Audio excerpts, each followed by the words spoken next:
கிறிஸ்துவுக்குள் மிகவும் பிரியமான சகோதர சகோதரிகளே, இயேசு கிறிஸ்துவின் நாமத்தினாலே உங்கள் யாவருக்கும் எனது அன்பின் நல்வாழ்த்துக்களையும் வணக்கத்தையும் தெரிவித்துக் கொள்கிறேன். இன்றைய பகலின் குளிர்ச்சியான நாளின் வசனம் லூக்கா 1 வசனங்கள். பலவான்களை ஆசனங்களிலிருந்து தள்ளி தாழ்மையானவர்களை உயர்த்தினார். பசியுள்ளவர்களை நன்மையினால் நிரப்பி ஐஸ்வர்யம் உள்ளவர்களை வெறுமையாய் அனுப்பிவிட்டார்.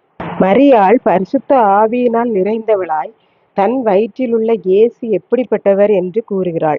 தனக்கு பணபலம், ஆள்பலம் போன்ற பலங்கள் இருக்கிறது என்று தன் மனதிலே கர்வம் கொள்கிற போது அவர்களை அவர்கள் இருக்கிற நிலைமையிலிருந்து தள்ளிவிட்டு, யார் யாரெல்லாம் என்னால் ஒன்றுமில்லை, என்னிடத்தில் இருப்பதெல்லாம் நீர் தந்த பலத்தினால் வந்தது, அதனால்தான் பலமடைந்திருக்கிறேன் என்று நினைக்கிறார்களோ அவர்களை அவர் உயர்த்துகிறார் என்று நாம் சொல்லி பார்க்கின்றோம். அடுத்ததாக, யார் யாரெல்லாம் எனக்கு தேவை இருக்கிறது என்று ஆண்டவரிடம் கேட்கிறார்களோ அவர்களின் தேவைகளை சந்தித்து நன்மையெல்லாம் நிரப்புகிறார்.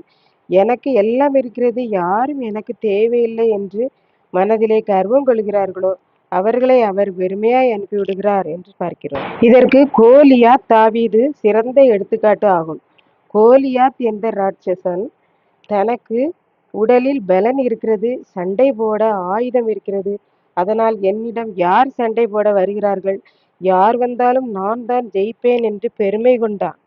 ஆனால் உருவத்தில் சிறிய தாவீது, தனக்கு போர் செய்கிற ஆயுதத்தை பயன்படுத்த தெரியாத தாவீது, அந்த ஆயுதங்களை சுமக்க கூட பலன் இல்லாத தாவீது ஆண்டவருடைய பலத்தால் கோலியாத்தை ஜெயித்தான் என்று சொல்லி நாம் பார்க்கின்றோம். இதிலிருந்து நாம் என்ன கற்றுக்கொள்கிறோம் என்றால், ஆண்டவருக்கு முன்பாக நாம் எனக்கு எல்லா பலமும் இருக்கிறது என்று நினைப்பதற்கு பதிலாக, என்னிடத்தில் இப்போது இருப்பதெல்லாம் உம்முடையது என்றும் நாம் ஆண்டவருக்கு நன்றி செலுத்த தாழ்மையுள்ள சிந்தையாய் இருந்தால் நம்மை ஆண்டவர் உயர்த்துகிறார் என்று சொல்லி நாம் பார்க்கின்றோம்.